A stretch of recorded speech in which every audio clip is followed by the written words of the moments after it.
ಮಾಡಬೇಕು ಅಂತ ಹೇಳಿ ಮೊನ್ನೆ ನಿರ್ಣಯ ಆಗಿದೆ.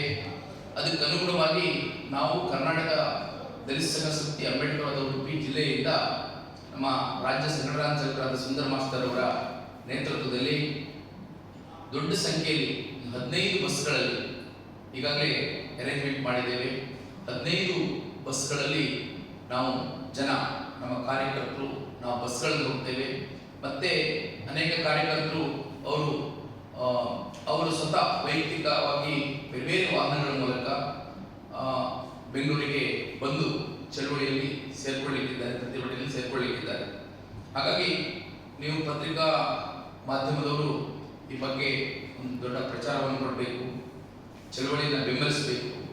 ಯಾರು ಕೂಡ ಅಧಿಕಾರದಲ್ಲಿರುವುದು, ಅದು ಕೇಂದ್ರ ರಾಜ್ಯದ ಯಾವುದೇ ಮಂತ್ರಿಗಳಿರ್ಬೋದು, ಇವತ್ತು ಸಂವಿಧಾನಬದ್ಧವಾಗಿ ಅಧಿಕಾರವನ್ನು ಪಡ್ಕೊಂಡವರು ಸಂವಿಧಾನದ ಆಶಯಗಳಿಗೆ ಅನುಗುಣವಾಗಿ ನಾನು ನನ್ನ ಅಧಿಕಾರವನ್ನು ನಡೆಸ್ತೇನೆ ಅಂತ ಹೇಳಿ ಸಂವಿಧಾನಕ್ಕೆ ಪ್ರಮಾಣ ಮಾಡಿ ಅಧಿಕಾರವನ್ನು ತಗೊಂಡವರು ಯಾರು ಕೂಡ ಈ ರೀತಿಯ ಪುಡಿ ರೌಡಿಯ ಹಾಗೆ ಉಡಾಫೆಯಿಂದ ಈ ರೀತಿ ಸಂಸತ್ನಲ್ಲಿ ಮಾತಾಡಬಾರದು.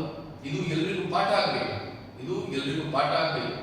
ಈ ದೇಶಕ್ಕೆ ಸ್ವಾತಂತ್ರ್ಯವನ್ನು ತಂದುಕೊಟ್ಟವರು, ಈ ದೇಶವನ್ನು ಕಟ್ಟುವಲ್ಲಿ ತನ್ನದೆಲ್ಲವನ್ನ ಅರ್ಪಣೆ ಮಾಡಿಕೊಂಡವರು, ಇಡೀ ವಿಶ್ವವೇ ಇವತ್ತು ಒಪ್ಪಿಕೊಂಡಂತ ಮೇರು ಪರ್ವತದ ಸದೃಶ ಭವಿಷ್ಯ ಒಂದು ವಿದ್ವತ್ವನ್ನ ಪಡೆದುಕೊಂಡ ಡಾಕ್ಟರ್ ಬಾಬಾ ಸಾಹೇಬ್ ಅಂಬೇಡ್ಕರ್ ಬಗ್ಗೆ ಅವರು ಅವಹೇಳನಕಾರಿಯಾಗಿ ಲಘುವಾಗಿ ಮಾತಾಡೋದನ್ನ ಎಲ್ಲ ಪ್ರಜಾಪ್ರಭುತ್ವ ಮನಸ್ಸುಗಳು ಕೂಡ ಇವತ್ತು ಖಂಡಿಸಿವೆ. ಅದನ್ನು ಒಪ್ಪಿಕೊಳ್ಳಿಕ್ಕೆ ಸಾಧ್ಯ ಇಲ್ಲ. ಹಾಗಾಗಿ ನೀವೆಲ್ಲರೂ ಕೂಡ ಇದನ್ನ ದೊಡ್ಡ ಮಟ್ಟದಲ್ಲಿ ವರದಿ ಮಾಡಬೇಕು ಅಂತ 23ನೇ ತಾರೀಕು ಇದೇ ತಿಂಗಳ ಜನವರಿ 23ರಂದು ರಾಜಧಾನಿ ಬೆಂಗಳೂರಿನ ಫ್ರೀಡಂ ಪಾರ್ಕ್ನಲ್ಲಿ ದಲಿತ ಚಳವಳಿ ಇತಿಹಾಸದಲ್ಲೇ ಅತ್ಯಂತ ಮಹತ್ವದ ದಿನ. ಆ ದಿನ ಕೇಂದ್ರ ಗೃಹ ಸಚಿವ ಅಮಿತ್ ಶಾ ಅವರು ತಕ್ಷಣ ರಾಜೀನಾಮೆ ನೀಡಬೇಕು, ಇಲ್ಲ ಅವರನ್ನ ಈ ದೇಶದ ಸನ್ಮಾನ್ಯ ಪ್ರಧಾನಮಂತ್ರಿಗಳು ಸಂಪುಟದಿಂದ ಅವರನ್ನ ವಜಾ ಮಾಡಬೇಕು ಮತ್ತು ಅವರು ಪ್ರಜಾಪ್ರಭುತ್ವದ ದೇಗುಲ, ಪವಿತ್ರ ದೇಗುಲ ಅಂತ ಹೇಳಿ ನಾವೇನು ಮಾನ್ಯ ಮಾಡ್ತೇವೆ ಈ ದೇಶದ ಸಂಸತ್ತು, ಆ ಸಂಸತ್ತಿನ ನೆಲದಲ್ಲಿ ನಿಂತು ಮಹಾನ್ ಮಾನವತಾವಾದಿ, ಈ ದೇಶದ ಕೋಟಿ ಜನರ ಬಿಡುಗಡೆಯ ಹರಿಕಾರ, ವಿಶ್ವವೇ ಒಪ್ಪಿಕೊಂಡ ಒಬ್ಬ ಮಹಾನ್ ಮಾನವತಾವಾದಿ, ಈ ದೇಶದ ಸಂವಿಧಾನ ಶಿಲ್ಪಿ ಡಾಕ್ಟರ್ ಬಾಬಾ ಸಾಹೇಬ್ ಅಂಬೇಡ್ಕರ್ ಅವರನ್ನ ಅತ್ಯಂತ ಕೇವಲವಾಗಿ ಮಾತಾಡಿ ಇಡೀ ಪ್ರಪಂಚದ ಕೋಟಿ ಜನರ ಮನಸ್ಸಿಗೆ ಘಾಸಿ ಮಾಡಿದ್ದಾರೆ.